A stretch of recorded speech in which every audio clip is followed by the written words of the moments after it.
Top stories in this edition of the Winn TV News. Electoral list finally issued.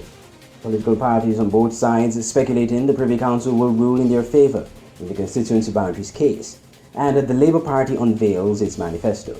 I'm Andre Huey and welcome to the Winn TV News for February 9th, 2015. With just a week to go before general elections, the voters list has finally been issued. For more in this report, we join Tony Frederick Armstrong. The opposition People's Action Movement has reportedly received copies of the voters' lists. Monday morning, with just a week to go before general elections, PAM candidates had reported that they had not received the lists. By law, an annual voters' register is to be prepared as of December 31st and published by January 31st. The PAM has reported that it received a copy of a list toward the end of January based on new boundaries that were passed in Parliament on January the 16th. They have confirmed that the Supervisor of Elections has been demanding that list's return, saying that it was not completed and he had not given permission for its distribution. With a pending appeal to the Privy Council that could affect which boundaries are used on Election Day, February the 16th, the Eastern Caribbean Court of Appeal last Thursday ordered that two lists be made available, one using the boundaries passed on January the 16th and one on the boundaries that existed prior to that. Late Monday morning, PAM leader Sean Richards and candidates Eugene Hamilton and Lindsey Grant told Winn FM they had still not received the lists. Contacted Monday afternoon and asked when the lists would be ready, manager of the Electoral Office, Mr. Oliver Knight, said that he would have to check with the Supervisor of Elections. Told that Winn FM was following up on reports by the PAM that they had not received the lists, Mr. Knight responded, "Ask them, no?" Contacted subsequently, leader of the People's Action Movement, Sean Richards, indicated that he had just received word that the lists were available at the party's secretariat. Winn FM understands that the opposition People's Labour Party also received copies of the lists Monday. Nevis Reformation Party officials contacted Monday afternoon were uncertain if they had received a list. Chair of Nevis's Concerned Citizens Movement, Mr. Stedman Tross, said just after 3 o'clock Monday afternoon, however, he had just been told by the Electoral Office there that the lists had not yet been received. At newstime Monday, Winn FM was unable to contact any officials from the ruling Labour Party to see if they had received the lists. Both sides of the elections boundaries matter are speculating that the Privy Council will rule in their favor when it hears the opposition's appeal on last week's judgment given by the OECS Supreme Court. More from Winn TV's Ken Richards. Both sides of the elections boundaries matter are speculating that the Privy Council will rule in their favor when it hears the opposition's appeal on last week's judgment given by the OECS Supreme Court. The Castries-based appeals court discharged an injunction related to the constituency boundary changes, upholding similar action taken earlier by High Court Judge Marlon Carter. The Electoral Commission was told by the appeals court to prepare two voters' lists to facilitate whatever decision the Privy Council comes up with. So will the judgment of the London-based final appellate body favour the new boundaries or those that existed before January 16? One of the lawyers of the opposition's legal team, Vincent Byron, has been explaining why he thinks the Privy Council will rule in their favour. At paragraph 7 of the judgment of the Court of Appeal, they state that the event that occurred on the afternoon of Friday, 16th of January, are issues of political morality, and the court should only look at constitutional validity. It is my belief, my opinion, firm belief, that the Privy Council will be offended by such a statement by a court. A constitution cannot give constitutional validity to issues of political immorality. And I think, for one, I'm confident that this whole ruling will be reversed just on that basis alone. Panelist Austin Edinburgh, who represents the incumbent Labour Party, suggested that the opposition was being selective in their approach to the question of morality.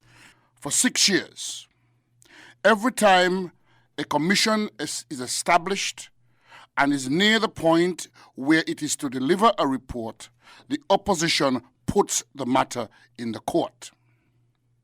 Strategy, they call it, simply to prevent boundary changes. And why do I say that? In 2009, the judgment said that there was no gerrymandering, no evidence of gerrymandering, no unfairness, no nothing. The one thing that prevailed in 2009 was that the government dared to be inclusive. Still to come on the Winn TV News, the Labour Party unveils its manifesto.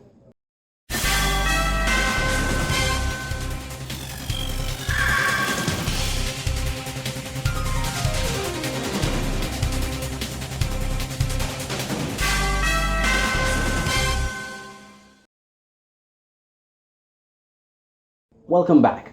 It was a party-like atmosphere in Molyneux Saturday night as the ruling St. Kitts and Nevis Labour Party launched its manifesto ahead of the February 16th general elections. We're here tonight in Molyneux to bring to you the very blueprint of a manifesto of policies, programs, and projects that will take us to the next level by this dynamic team assembled here on our platform. It was a party-like atmosphere in Molyneux Saturday night as the ruling St. Kitts and Nevis Labour Party launched its manifesto ahead of the February 16th general elections. The contents of the manifesto were shared by candidates throughout their presentations Saturday.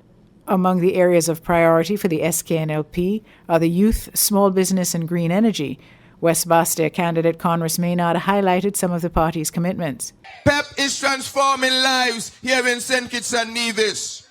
As we move from a state that once had a high debt to now a low debt and moving low. One of the aspects that allowed this to be possible was the land for debt swap. And we are committed in this manifesto that the lands made available to the National Bank through this deal will be affordable for agricultural use and for housing and for business development. We must ensure that our Small Business Act empowers new businesses.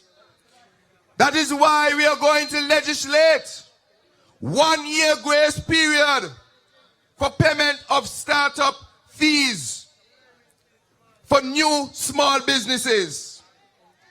We are going to establish an entrepreneurship academy to train new business leaders like the young people who are coming out of PEP, single parents, people who have tried businesses before. We will go on to become, I tell you, in the next 5 years, the first sustainable island state. Political activist Dr. Thelma Philip Brown says it is up to voters to decide if they will accept political immorality in St. Kitts and Nevis.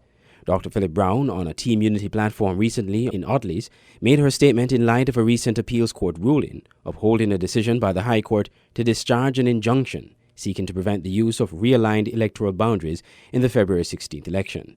And it's only today when I heard Hammerstead saying, the court says that the matter really was, that what was really a matter of political morality, but the court don't deal with that.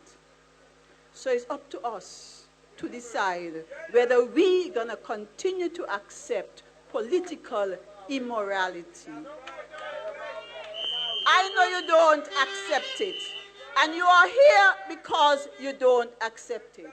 But I said to you in Canada, if you insist on coming and putting a government that has been called politically immoral in essence, led by a man who has been deemed a stranger to the truth. If you insist on coming here and doing that and leave us to suffer in a situation of political immorality, history will not deal kindly with you. I said to you in America, if you insist on getting on a plane and coming here and putting in a government that's been called politically immoral, history will not deal kindly with you.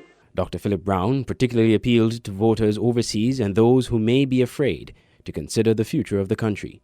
What are you going to do? It is not just about going and vote. It's about sending the message, talking to all those who would hear and preaching to those who would not hear. The fierce urgency of now. It is a serious matter. Prime Minister Dr. Denzil Douglas has denied that he has done anything wrong regarding the change of the boundaries.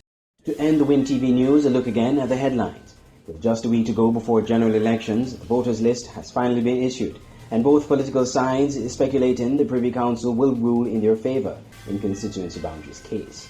I'm Andre Huey, and this has been the Winn TV News. Thank you for watching.